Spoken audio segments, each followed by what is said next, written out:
7. Barrett outside the switch. Doncic goes on.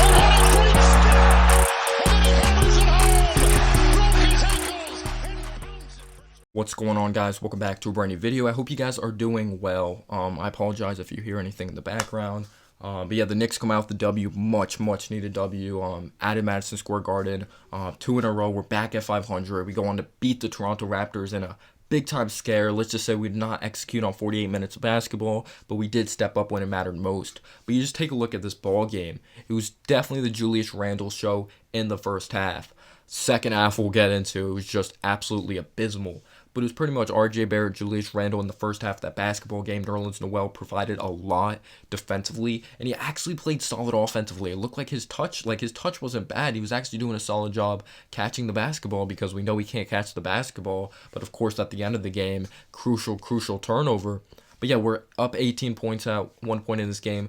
Actually, R.J. Barrett wasn't fantastic in the first quarter of scoring the basketball, but the thing I gotta say with R.J. is he didn't force anything when he only had 5 points in the first quarter or something like that. He didn't feel like, oh, I have to put some shots up. No, he did a good job distributing the basketball. It was actually a beautiful sight to see. I believe he finished with 5 assists in this game, and he actually had a really clutch assist to Alec Burks at the end. But yeah, Julius Randle was hitting very difficult shots, of course. Got the braids again, but different types of braids. Alec Burks was not good in the first half in this game. Elfrid Payton, actually, I have to give him credit. He actually played well in this game. There was a couple times in transition I thought he could have kicked it out or made the better play, but we know he's aggressive. He loves going to the basket, and I was actually pleased with Elfrid Payton. He did a pretty solid job keeping Kyle Lowry in check, and that's the Knicks' luck. Of course, Kyle Lowry comes back from injury when we play the Raptors. Same thing with Pascal Siakam. Siakam got paid that huge contract, hasn't really been living up to it this season, but he's still a versatile basketball player. And Kyle Lowry's good at drawing charges, good defensive player, hits very difficult shots. He's like a grown man of going to the basket. And Fred VanVleet, I'm glad he did not play, because he's usually someone that's just a sniper. He kills us from downtown. He really does, and that's definitely a very scary sight to see. But I was actually pleased with how we rebounded the basketball personally. Compared to past games, I actually thought we did a really solid job. But yeah, we did a good job distributing the basketball. We held them to 31% shooting in the first half, so we did not allow any perimeter shots, which is really rare compared to the David Fizdale, Jeff Hornacek, and freaking just Derek Fisher era. We were actually guarding well outside on the perimeter. We ran the right scheme, and we did a good job closing out, so I was really pleased with that. There was a couple mishaps defensively of not really recovering well in the backdoor cuts. RJ still needs to work on that, but he's only 20. I think he's going to get better at that, but I thought RJ Barrett played better in the second quarter. Like I said, he made the right plays. He was playing team basketball, and it was just very beautiful to watch R.J. Barrett in this game for sure. He did a good job moving without the ball. Like I said, Julius Randle, I thought Bullock was okay. He was good defensively, in my opinion at least. But yeah, his shot just really wasn't falling. We know he's a streaky basketball player. Sometimes he could just try to put this team on his back, or just try to build momentum by busting a crazy three, if you know what I mean. So sometimes that pisses me off. But yeah, we played well in the first half. We dominated them in the paint. We only we allowed them to shoot 31% from the field. If you're just watching basketball, that's awful. Shooting 31% from the field is abysmal, but we also weren't shooting good. It was kind of this grinded out style of play. We were setting up quality shots from downtown. We just weren't knocking them down. If it was RJ, if it was Julius Randle. I thought we were setting up quality shots.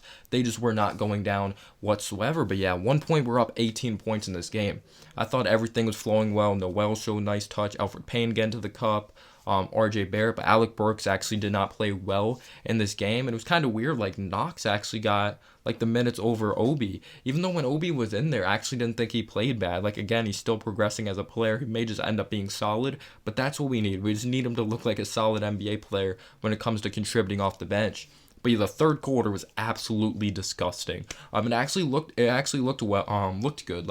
R.J. Barrett hit a three. We hit a couple threes, I believe, to start the third quarter. Then they started running the zone, and we just struggle against the zone.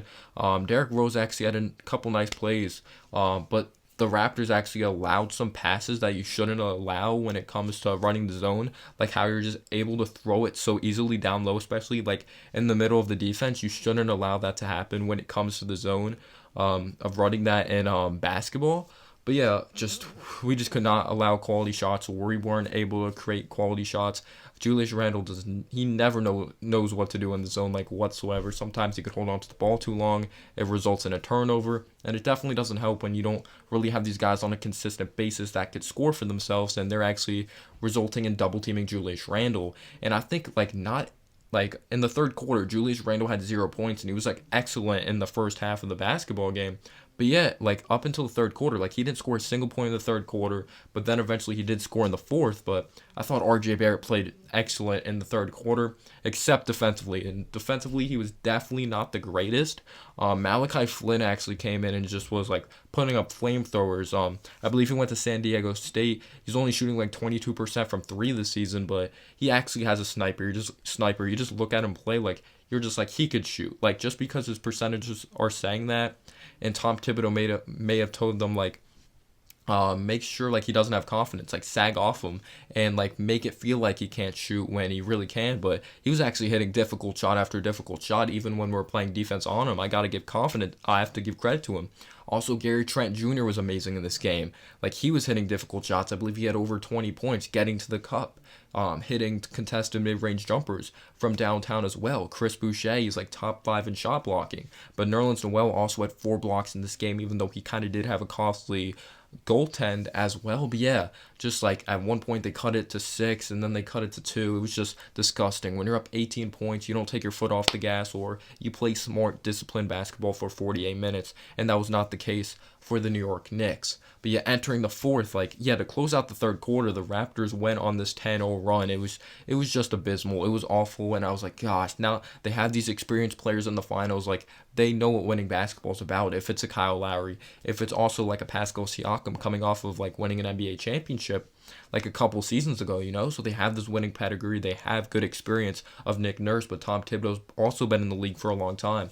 And in the fourth quarter, who I was really impressed with was Alec Burks. I was really impressed with Alec Burks. He has some experience of running the point alongside Gordon Hayward when he had to in Utah. Johnny Bryant, of course, was on that coaching staff, so he knows what Alec Burks is capable of, but it could also be a curse because sometimes he does a little too much and he doesn't know when to play at the right flow of the game. But yeah, at one point they took the lead. They were up 7, but they should have been up 7 because of Malachi Flynn's 3, but he stepped out of bounds, so they took it away, so that was huge momentum for us, and then it eventually only ended up being like a 4-point game. But yeah, Alec Burks got to the charity stripe, especially being in the bonus early helped us. Like, it was amazing, and then we started passing the basketball good again. There was this one beautiful pass, like, they were just moving it around outside the perimeter. RJ drove, and he didn't make a selfish play. He ended up making like a very key pass outside to Alec Burks, top of the key 3, and just absolutely splashed it. But we actually did a really good job executing down the stretch.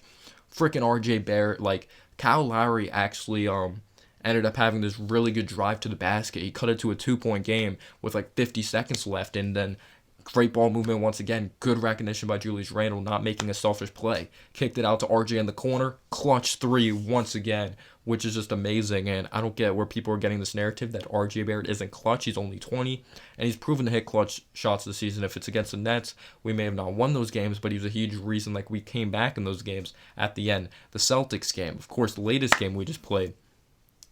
This game hitting a clutch 3 to really put us give us the momentum like at Madison Square Garden. It was just a much needed victory, and you just got to be pleased with that. And there was actually, when we were only up 3 points, the Raptors got a big time steal. Kyle Lowry passed it to Siakam though, and Siakam went on to travel. Eventually Julius Randle hit some crucial clutch 3s, and we came out victorious. But a win is a win. It was scary. Up 18, they cut it to 3, they cut it to 2.